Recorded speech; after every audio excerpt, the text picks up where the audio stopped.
जिसने हमें आशीर्वचन सुनाए, उसी प्रभु यीशु के नाम आज के विशेष कार्यक्रम आशीर्वाद के वर्षा में आप सबका स्वागत है।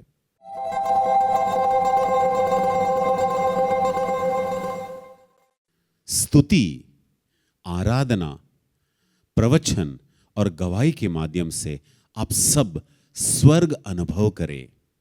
परमेश्वर का वचन कहता है, क्या तुम नहीं जानते कि तुम्हारा शरीर ईश्वर का मंदिर है और पवित्र आत्मा उसमें निवास करते हैं। संत पौलुस बतलाते हैं, तुम अपने सारे शरीर में प्रभु की महिमा करो। अर्थात हमारे शरीर के प्रत्येक अंग में प्रभु की महिमा करना, यही प्रभु चाहता है। आइए आज हम अपने संपूर्ण शरीर से, अपनी ज़बान से, अपने हाथों से, पैरों से, हम जहाँ कहीं भी है, हम प्रभु की स्तुति आराधना में पूरा मन लगाकर हम ताली बजाते हुए प्रभु की स्तुति करेंगे। क्योंकि स्तोत्र गीत 47 में ये लिखा है, वचन 1 में, कि समस्त राष्ट्रों तालियां बजाओ और उल्लसित होकर ईश्वर का जयकार करो, क्योंकि वह प्रभु है, सर्वोच्च है, आराध्य है, वह समस्त पृथ्वी का महान राजा है। आइए इस राजा को महिमान्वित करते हुए, हम ताली बजाते हुए हम उनकी स्तुति करेंगे। ताली बजा के स्तुति करो, यीशु मसीह की महिमा गाओ। ताली बजा के स्तुति करो, यीशु मसीह की महिमा गाओ। जय जयकार करो, जय जयकार करो, जय जयकार करो, जय जयकार करो, जय जयकार करो, जय जयकार करो।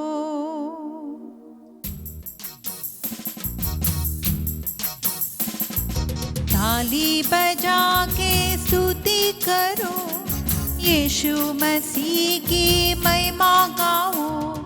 ताली बजा के स्तुति करो, यीशु मसीह की महिमा गाओ। जय जयकार करो, जय जयकार करो, जय जयकार करो, जय जयकार करो। जीवन दिया प्रभु यीशु ने, खुशियाँ दिया प्रभु यीशु ने, जीवन दिया प्रभु यीशु ने, खुशियाँ दिया प्रभु यीशु ने। जय जयकार करो, जय जयकार करो, जय जयकार करो, जय जयकार करो। ताली बजा के स्तुति करो, यीशु मसीह की महिमा गाओ। ताली बजा के स्तुति करो, यीशु मसीह की महिमा गाओ। जय जयकार करो, जय जयकार करो, जय जयकार करो, जय जयकार करो। संसार में एक ही मुक्तिदाता है, एक ही रक्षक है, वो है हमारा यीशु, जो हमारे हर बंधनों से, हमारे हर पापों से हमें बचाता है। हमको बचाया पापों से, मुक्ति दिलाया श्रापों से। हमको बचाया पापों से, मुक्ति दिलाया श्रापों से। जय जयकार करो, जय जयकार करो, जय जयकार करो, जय जयकार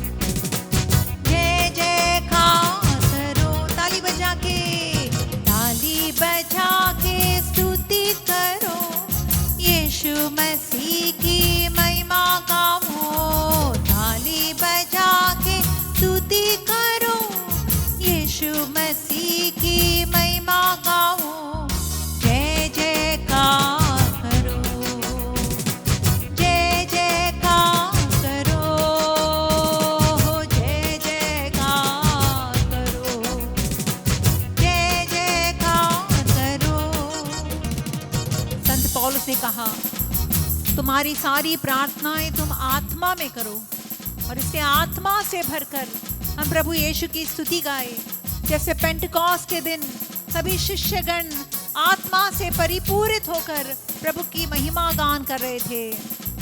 आत्मा से भरकर स्तुति करो, यीशु मसीह की महिमा गाओ, आत्मा से भरकर स्तुति करो, यीशु मसीह की महिमा गाओ, जय जयकार करो, जय जयकार करो, धन्यवाद करो, धन्यवाद करो, जय जयकार करो, जय जयकार करो, जय जयकार करो, जय जयकार करो। स्तुति करें, हालेलुया हालेलुया हालेलुया हालेलुया। प्रभु तेरी आराधना आराधना आराधना, तेरी स्तुति स्तुति स्तुति स्तुति स्तुति स्तुति। तेरा नाम हम ऊंचा उठाते हैं, तेरा सदैव जय हो हमारे जीवन में। Hallelujah hallelujah hallelujah hallelujah hallelujah hallelujah hallelujah.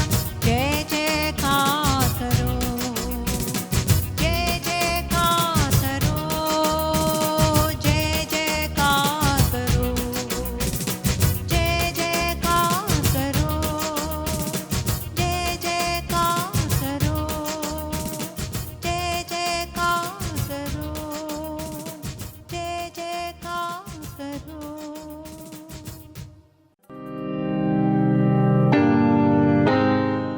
अध्याय 6 वचन संख्या 53 से लेकर हम सब लोग एक साथ पढ़ते हैं। क्या लिखा है?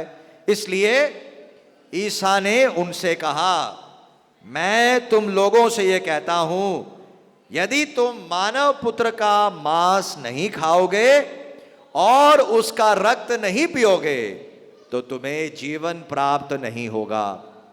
जो मेरा मांस खाता और मेरा रक्त पीता है उसे अनंत जीवन प्राप्त है, और मैं उसे अंतिम दिन पुनर्जीवित कर दूंगा, क्योंकि मेरा मांस सच्चा भोजन है और मेरा रक्त सच्चा पेय। हालेलुया। तो बताइए, यीशु कैसे मांस देगा? रक्त के साथ या रक्त के बिना? यीशु स्पष्ट कर रहा है यहां पर। क्या कर रहा है? बोल रहा है वो, जब तक तुम मानव पुत्र का मांस नहीं खाओगे और उसका रक्त नहीं पियोगे तुम्हें जीवन प्राप्त नहीं होगा।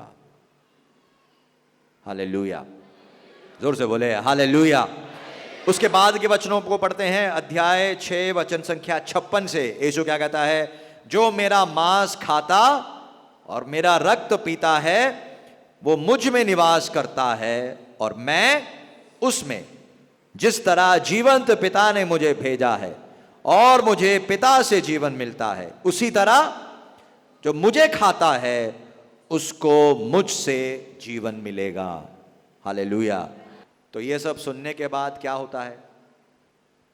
वहां पर जो लोग इकट्ठा हुए थे वो क्या कहते हैं? ध्यान से देखिए, अध्याय 6 वचन संख्या 60 में, उनके बहुत से शिष्यों ने सुना और कहा, ये तो कठोर शिक्षा है, इसे कौन मान सकता है? क्या कहा लोगों ने? ये तो कठोर शिक्षा है, इसे। क्या है कठोर शिक्षा? क्या है कठोर शिक्षा? जोर से बोलिए। मांस खाना। कैसे खाना? रक्त के साथ। क्यों है यह कठोर शिक्षा? क्योंकि ईश्वर ने यहूदियों से कहा था कि जब तुम मांस खाओगे तो उसके साथ रक्त नहीं पीना है। तो अब इन्हें ये समझ में नहीं आ रहा कि एक यहूदी गुरु आकर कैसे ये सिखा सकता है कि सारे नियम को तोड़कर अभी तुम मेरा मांस और रक्त भी पियो। तो इसीलिए वो कह रहे हैं ये कठोर शिक्षा है, इसे कौन मान सकता है। हालेलुया, जोर से बोले हालेलुया। उसके बाद देखिए क्या हुआ, अध्याय 6 वचन संख्या 67, क्या लिखा है। इसके बाद बहुत से शिष्य अलग हो गए और उन्होंने उनका साथ छोड़ दिया। इसलिए ईसा ने 12 से कहा, क्या तुम लोग भी चले जाना चाहते हो। क्या किया उन लोगों ने, उन्होंने कहा यह तो कठोर शिक्षा है, इसे कौन मान सकता है। उसके बाद क्या कहा, क्या किया उन्होंने, ये सब छोड़कर चले गए, सब छोड़कर चले गए। हालेलुया। क्या यीशु ने उन्हें रोका, क्या यीशु उनके पीछे भाग रहा है? क्या यीशु कह रहा है कि तुम्हें मेरा रक्त पीने की जरूरत नहीं है मगर मुझे छोड़कर मत जाओ, ऐसा कहा यीशु ने? यीशु जाने दे रहा है उनको। और फिर वो क्या करता है, 12 की तरफ मुड़ता है और बोलता है तुम भी जाना चाहते हो, चले जाओ, अगर मेरा रक्त नहीं पी सकते चले जाओ। हालेलुया। देखिए यीशु बहुत ही स्पष्ट है, कोई कंफ्यूजन नहीं है, कोई दो बातें नहीं है, ऐसा भी हो सकता है वैसा भी हो सकता है, कुछ नहीं, बहुत स्पष्ट बोल रहा है मेरे साथ रहना है, रक्त पीना है, नहीं पी सकते चले जाओ। हालेलुया, जोर से बोले हालेलुया। एक बात की तारीफ हमें इन लोगों के बारे में करनी होगी, ये जो लोग यीशु को छोड़कर चले गए, एक बात की तारीफ करनी है। क्यों है? ये कपटी लोग नहीं है। क्या कहा उन्होंने, हमसे नहीं होगा, हम जा रहे हैं। ढकोसला नहीं है इनमें। कुछ लोग क्या करते हैं, हम करेंगे मगर करते नहीं है। ये होता है कपटी लोग। यहां पर एटलीस्ट वो ये कहते हैं हमसे नहीं होगा, हम जा रहे हैं, और यीशु भी बोल रहा है चले जाओ। Hallelujah, hallelujah. अभी जरा ध्यान से सुनिए, लोग यहां पर साधना करने के लिए आते हैं, है कि नहीं? जैसे कि आप आए हुए, रविवार के दिन बताया क्या क्या करना है। साधना में भाग लेने के लिए आए हो, मोबाइल फोन स्विच ऑफ कर देना है, टाइम वेस्ट मत करना। यहां वहां जाकर बैठकर बातें करने का टाइम नहीं है। सब कुछ बताया क्या करना है क्या नहीं करना। फिर लास्ट में क्या बोला आपसे, अगर आप मोबाइल के बिना नहीं जी सकते छोड़ के जा सकते हो, बोला कि नहीं? अगर आपको लगता है कि आप ये बहुत घंटे तक बैठ नहीं सकते, अशांत हो, है, आपको लगता है मुझसे नहीं होगा, बोला छोड़ के जाओ, कोई जबरदस्ती नहीं है। बोला कि नहीं बोला? इसके बावजूद भी कुछ लोग क्या करते हैं, छोड़ के जाते भी नहीं है और जो बताया गया वो करते भी नहीं। ये सबसे बड़ा कपट का चिन्ह है। ऐसे लोगों का कुछ नहीं हो सकता, यीशु कुछ नहीं कर सकता ऐसे लोगों का। हालेलुया। यहां पर ये लोग बोल रहे हैं हमसे नहीं होगा, हम जा रहे हैं, वो चले गए। इसमें शान है, ये कोई धोखा देने वाली बात नहीं है। और यीशु 12 से भी कह रहा है तुम भी जाना चाहते हो चले जाओ। मगर वहां पर एक आदमी उपस्थित था, वो 12 में।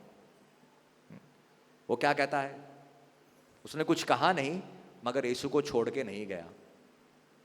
क्या वो सचमुच में यीशु के साथ था कि नहीं है?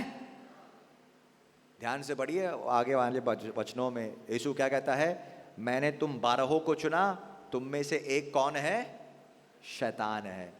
बार बार यीशु कह रहा है छोड़ के चले जा, मगर वो जाता ही नहीं है। कौन है वो? यूदस। ये है यूदस का स्वभाव, छोड़ के जाना भी नहीं है मगर जो बोल रहा है वो करना भी नहीं है। अभी आप तय करो कौन हो आप। Hallelujah, hallelujah. बार बार यीशु कह रहा है चले जाओ चले जाओ, नहीं, उसको जाना नहीं है, मगर उसी ने जाकर यीशु को बेचा। तो प्यारे भाइयों और बहनों, ये बहुत ही एक गंभीर मसला है जिसके बारे में यहां पर बताया जा रहा है। यीशु कह रहा है अगर तुम मेरे साथ रहना चाहते हो तुम्हें मेरा मांस खाना है। और कैसे खाना है? रक्त के साथ। इसमें कोई कंफ्यूजन नहीं। अभी यीशु कोई एक स्पेशल रोटी के बारे में या एक प्रतीकात्मक रोटी के बारे में नहीं कह रहा है यहां पर। अगर वो कह रहा होता तो फिर इन लोगों को जाने नहीं देता वो।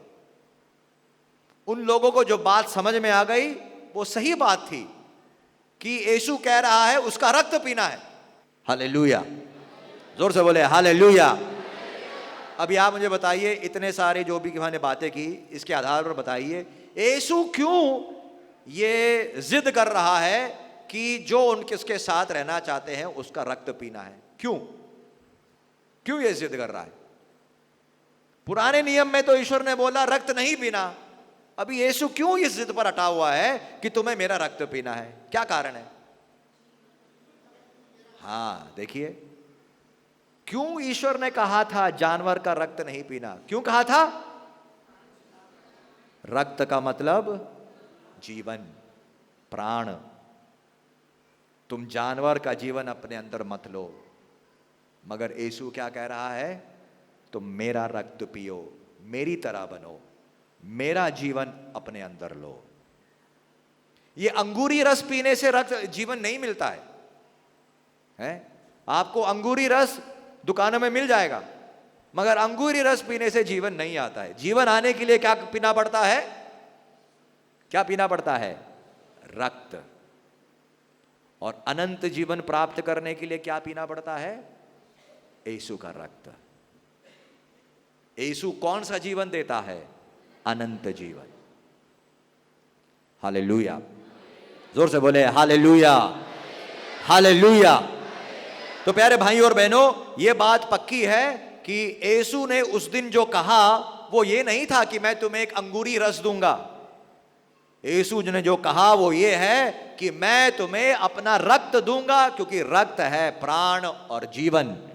और जो यीशु का जीवन पाना चाहता है उसे यीशु का रक्त पीना ही होगा। हालेलुया। अभी बताइए, क्या यीशु ने यह कहा कि रविवार के दिन मेरा रक्त पीना? यीशु ने ऐसा कहा? आपने तो पढ़ा ही नहीं है, फिर कैसे बोल रहे नहीं? अच्छे से आप बाइबल पढ़िए आज रात को, ठीक है? अध्याय 6 बार बार पढ़िए और देखिए कहाँ यीशु ने कहा क्या कि रविवार के दिन मेरा रक्त पीना।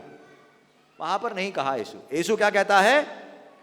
जो मुझ में निवास करना चाहता है और जो ये चाहता है कि मैं उसमें निवास करूं, वो मेरा रक्त पिए।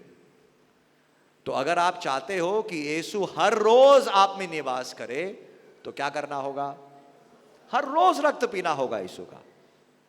ये रविवार का जो है मिसा बलिदान में जाके भाग लेना, कुछ लोग सोचते हैं बहुत बड़ा कारनामा कर दिया है। रविवार के दिन हम मिसा बलिदान में जाते हैं। रविवार के दिन मिसा बलिदान में जाना ये कम से कम है। कलीसिया क्या सिखाती है? कम से कम रविवार के दिन तो मिसा बलिदान में जाओ। अगर आप अपने आप को एक यीशु के शिष्य कहते हो तो कम से कम रविवार के दिन जाओ और यीशु का मांस ग्रहण करो। कई लोग रविवार के दिन भी नहीं जाते और कहते हैं कि भाई यीशु के शिष्य हैं। किस बात के शिष्य? बहुत बहाने हैं रविवार के दिन भी। यीशु ये नहीं कह रहा रविवार के दिन खाने को। यीशु कहता है जो मुझ में निवास करना चाहता है और जो चाहता है कि मैं उसमें निवास करूं, वो मेरा मांस खाए और मेरा रक्त पिए। हालेलुया, जोर से बोलिए हालेलुया। अभी ये सुनने के बाद कुछ लोग आकर पूछते हैं, फादर जी हमें तो रक्त मिलता ही नहीं है? हम जब मिसा बलिदान में आते हैं हमें तो रक्त मिलता ही नहीं है, हमें तो सिर्फ मांस मिलता है। रक्त तो सारा रक्त तो फादर पी लेता है कि नहीं? हमें तो मिलता ही नहीं। तो कुछ लोग ऐसा आकर कहते हैं। ये क्यों कहते हैं? क्योंकि वचन ढंग से पढ़ा नहीं है, वचनों पर मनन चिंतन नहीं किया। देखिए यीशु क्या कहता है, हम पढ़े अध्याय 6 वचन संख्या 51, यीशु क्या कहता है? स्वर्ग से उतरी हुई वो जीवंत रोटी मैं हूं। कौन है यीशु? जीवंत रोटी। यीशु ने कौन सी रोटी देने का वादा किया? जीवंत रोटी। अर्थात यीशु हमें मरा हुआ रोटी नहीं दे रहा, मरा हुआ मांस नहीं दे रहा है, शव नहीं दे रहा है। शव में रक्त नहीं होता है कि नहीं, मगर एक जीवंत शरीर में रक्त होता है। तो जब आप मांस खा रहे हो, जब आपको ये रोटी दिया जा रहा है, ऐसा मत सोचिए ये सिर्फ मांस है, रक्त अलग है। आपको क्या मिल रहा है? जीवंत रोटी। और जीवंत रोटी में यीशु का मांस है। हालेलुया। जोर से बोले हालेलुया। यीशु की स्तुति हो, यीशु को धन्यवाद। अभी ये सब सुनने के बाद फैसला तो आपको ही करना है कि नहीं, कि आपको मांस खाना है नहीं खाना है कैसे खाना है कि नहीं। ये सब आपकी ही फैसला है। आपको क्या यीशु का जीवन चाहिए नहीं चाहिए, किस प्रकार जीना है, यूदस की तरह जीना है या फिर उन लोगों की तरह जीना है, ये सब आपका फैसला है। जैसे आप फैसला करोगे वैसा ही आपको प्राप्त होगा। हालेलुया।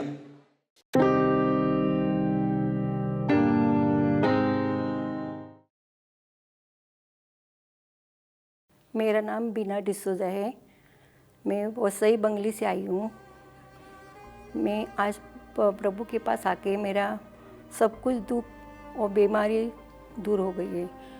मेरे घर में बहुत टेंशन था, वो टेंशन लेके मैं इधर आई थी। मेरे बच्चों को बोला तुम भगवान की प्रेयर करो, देखो अपने दिन जो है वो पलटेगी, वो बाद में अपनी शांति आएगी। और मैं 3 तारीख को उधर से निकली, ट्रेन में बैठी थी, 4:30 का टाइम था दोपहर का। मेरा पहला ट्रेन में अटैक हुआ। वो ट्रेन की बीच की सीट रहती है ना, वो मेरे गर्दन में गिर गई। क्यों? तो उसने अच्छी तरह से रखा नहीं था, किसने, वो गिर कर मेरे पीठ में गिर गई। और मेरे को बहुत दर्द हो गया। मेरे को लगा मैं अभी इधर से जा नहीं सकती भगवान के पास, प्रेयर के लिए नहीं जा सकती। लेकिन मैं पहले प्रभु को बोली, प्रभु तूने मुझे बुलाया है, मुझे तेरे पास लेके चल। मेरे को बैठने को नहीं होता था, तो भी मैं 2-3 दिन अच्छी तरह से निकाला। बाद में प्रेयर में आई। प्रेयर में जब भी मैंने अंदर पाँव डाला, मेरे को स्पर्श हो गया भगवान का। और मैं प्रेयर में भाग लेने के बाद में मेरा सब दर्द दूर हो गया। मैं अच्छी तरह से चल सकती है। वो अभी मेरे को बहुत अच्छा लगा है। और मेरे घर में मेरी बेटी बोली, मम्मी तू इधर से गई प्रेयर के लिए और अपने घर में शांति आई और अच्छी बात में भी आई है। मेरा दामाद 13 महीने से घर पे था, उसको इंटरव्यू को बुलाया और अभी वो डेट मिलेगी तभी वो बाहर जाएगा। मैं बहुत कोटि प्रणाम करती है भगवान को। ऐसे ही सब लोगों को प्रभु तू परिचय कर, जिसकी ज़रूरत है उनको सब वो लोगों को पास में आ और प्रभु उनको शांति दे, प्रेम दे और उनका सब दुख तेरे चरण में ले। ये मैं प्रभु को धन्यवाद देती है।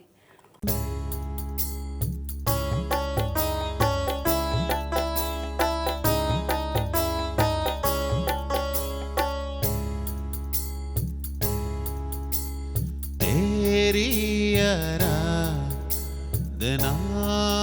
करो, तेरी आराधना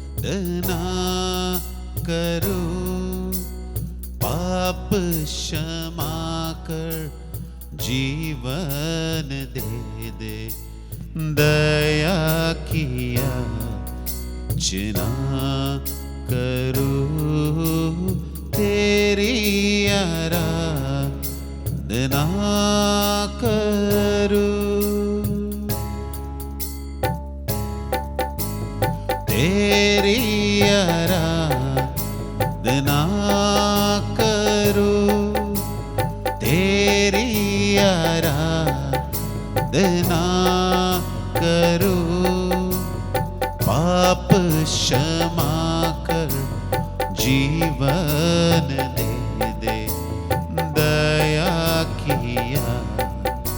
जिना करूं तेरी आराधना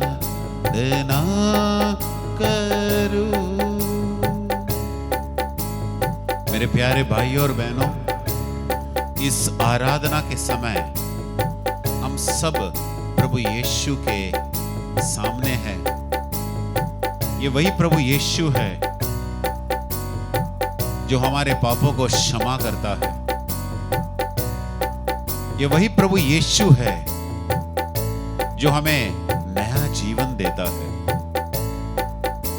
मेरे प्यारे भाइयों और बहनों, इस चालीसा के समय में हम सब प्रवेश करने वाले हैं और इसके पहले भी कई बार चालीसा का ये जो पुण्य समय है आया है गया है, लेकिन हम इस समय का पूरा फायदा उठाएंगे। यीशु जो हमारा जीवन है, सत्य और मार्ग है, प्रभु यीशु के और करीब आएंगे। हाँ मेरे प्यारे भाइयों और बहनों, अब सबसे निवेदन करता हूं, हो सके तो अपने घुटना टेकना, अपने घुटनों पर आना, अपने हृदय से हम प्रभु यीशु की आराधना करेंगे। पापों को क्षमा करने वाला प्रभु यीशु वही है।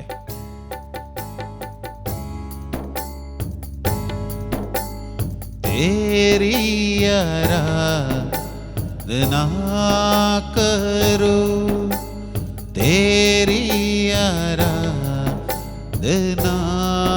करूं, पाप क्षमा कर जीवन दे दे, दया किया जना करूं, तेरी आराधना करूं। हाँ मेरे प्यारे भाइयों और बहनों, इस आराधना के समय और विशेषकर हम बहुत जल्द ही चालीसा के उस पुण्य समय में प्रवेश करने वाले हैं। हम अपने पूरे दिल से और मन से प्रभु यीशु के करीब आएंगे और सिर्फ करीब आएंगे ही नहीं, बल्कि प्रभु यीशु के साथ जुड़े रहेंगे। मेरे प्यारे भाइयों और बहनों, ये जो चालीसा का समय है, हम सब जानते हैं कि ये अनुग्रह का समय है, ये कृपा का समय है। और मेरे प्यारे भाइयों और बहनों, जैसे हमने वचन में सुना, संत याकूब का पत्र, लिखा हुआ पत्र, अध्याय 4 और वचन 6 में हमने देखा है कि ईश्वर घमंडियों को नहीं चाहता, लेकिन जो अपने आप को विनम्र बनाते हैं, हमारे ईश्वर उन पर अनुग्रह प्रदान करते हैं। मेरे प्यारे भाइयों और बहनों, अनुग्रह पाने का, कृपा पाने का बस एक ही माध्यम है, और वो है सच्चे दिल से पश्चाताप करना। जबान से पश्चाताप नहीं है ये पश्चाताप सच्चे दिल से पश्चाताप है। हमारे प्रभु यीशु ने कहा कि तुम अपने पूरे हृदय से, पूरे मन से और पूरे शक्ति से ईश्वर को प्रेम करो। तुम अपने पूरे हृदय से, पूरे मन से, पूरे शक्ति से, मतलब पूरे लगाव से ईश्वर को प्रेम करो। और तुम अपने पड़ोसियों से वैसे ही प्रेम करना जैसे तुम अपने आप से करते हो। सारे के सारे नियम हमारे प्रभु यीशु ने इन 2 आज्ञाओं में समेट लिया है। प्रेम, ईश्वर के प्रति प्रेम और दूसरों के प्रति प्रेम। तो मेरे प्यारे भाइयों और बहनों, ये जो आराधना का समय है, स्वर्ग खुल रहा है हम सबके लिए। ये जो आराधना का समय है, अनुग्रह का समय है। ये आराधना का समय जो है, छंगाई का समय है। ये आराधना का समय जो है, प्रभु यीशु हमें स्पर्श करने का समय है। मेरे प्यारे भाइयों और बहनों, इस समय को यूं ही जाने नहीं देना। प्रभु यीशु चाहता है कि हम सब उसका स्पर्श ले, उसका छंगाई वाला स्पर्श ले, उसका अनुग्रह वाला स्पर्श ले। ये ऐसा स्पर्श जो हमें नया जीवन देता है। हाँ मेरे प्यारे भाइयों और बहनों, उसी प्रभु यीशु की हम आराधना कर रहे हैं। पाप क्षमा करने वाला प्रभु, दया दिखाने वाला प्रभु। मेरे प्यारे भाइयों और बहनों, आप जहां कहीं भी हो, अपने दोनों हाथों को उठाकर हम प्रभु को धन्यवाद देंगे कि वो हमारे पापों को क्षमा करता है। वो हमें दूर नहीं हटाता, वो हम पर दया दिखाते हैं। शिक्षा नहीं देते, बल्कि हमारे शिक्षा वो अपने आप के ऊपर ले लेते हैं। हम प्रभु को धन्यवाद देंगे। धन्यवाद यीशु, धन्यवाद अब्बा पिता, धन्यवाद पवित्र आत्मा। हमारे पापों को आपने क्षमा किया है, आपने हमें दया दिखाया। हम पर, हमारे परिवार पर आपने दया दिखाया है। प्रभु आप तो दया की सागर है, करुणा सागर है। हे प्रभु, धन्यवाद कि आपने हमारे पापों को क्षमा किया है। आपकी आराधना हो। मेरे प्यारे भाइयों और बहनों, इस एक बात को लेकर कि वो हमारे पापों को क्षमा करता है, हम पर दया करता है, करुणा करता है, हम उसके आराधना करेंगे। हम यीशु की आराधना करेंगे। तेरी आराधना करो, तेरी आराधना करो, पाप क्षमा कर जीवन दे दे, दया किया जना करो, तेरी आराधना करो।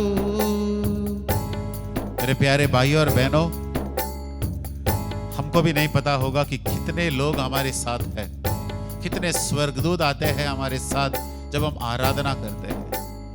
और आप सबको याद होगा वो वचन जब प्रभु यीशु कहते हैं, जब इस पृथ्वी पर एक व्यक्ति पश्चाताप करता है तो स्वर्ग में स्वर्गदूत आनंद मनाते हैं।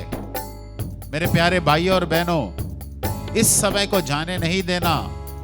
आपके पाप कितने भी बड़े क्यों ना हो, लेकिन हमारे प्रभु यीशु का दया आपके पाप से, मेरे पाप से बढ़कर है।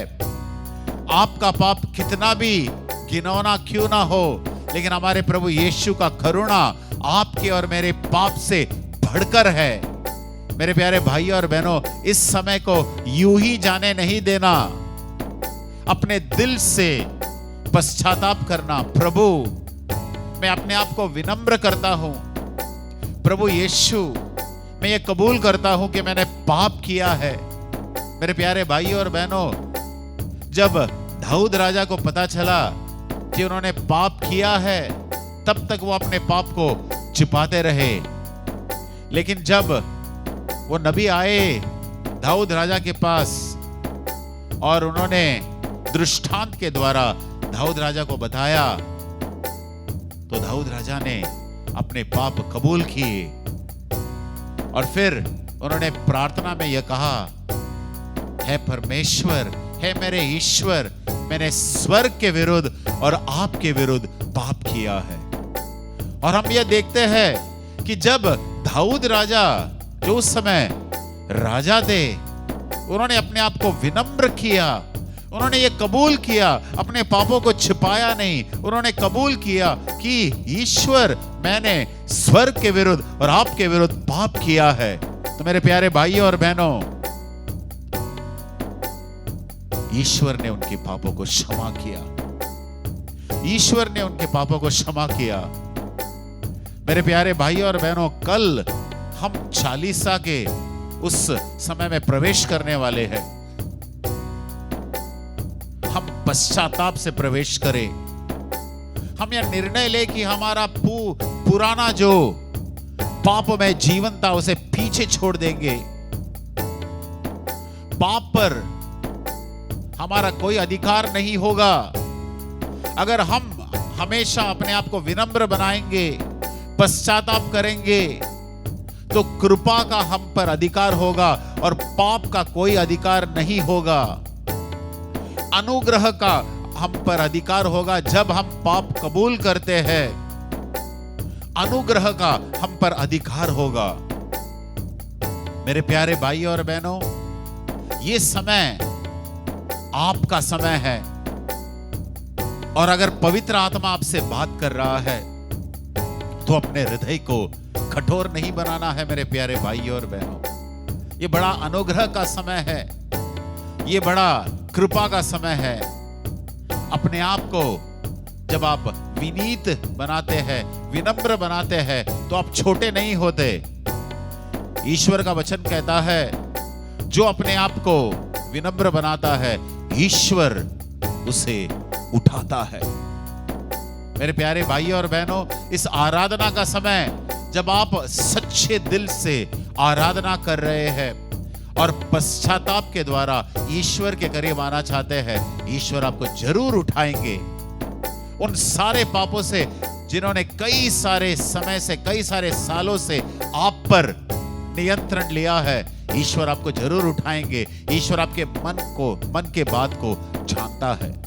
मेरे प्यारे भाई और बहनों, ये आराधना विशेषकर ईश्वर के पास, हमारे यीशु के पास लौट आने का समय है।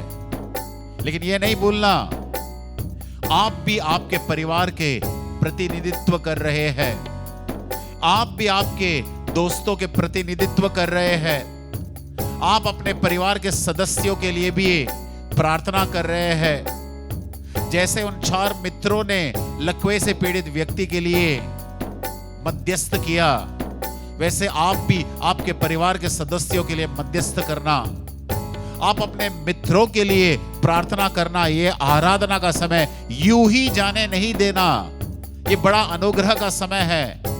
हृदय, कठोर हृदय भी पिघल जाते हैं।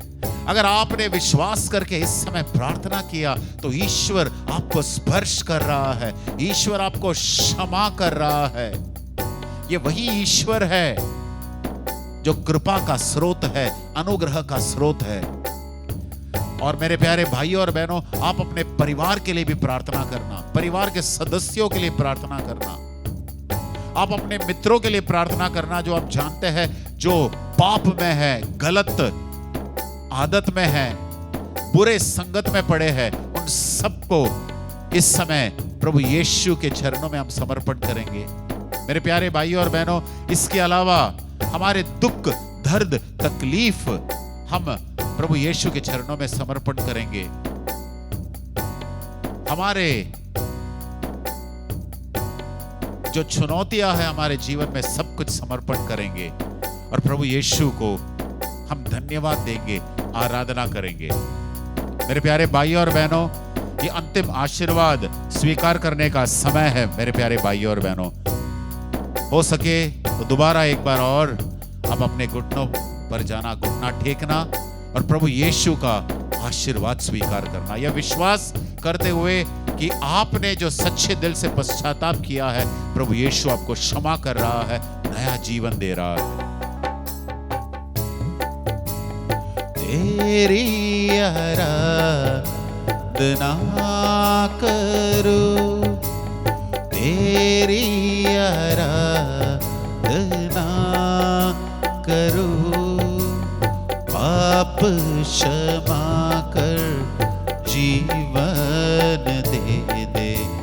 दया किया जना करूं तेरी आराधना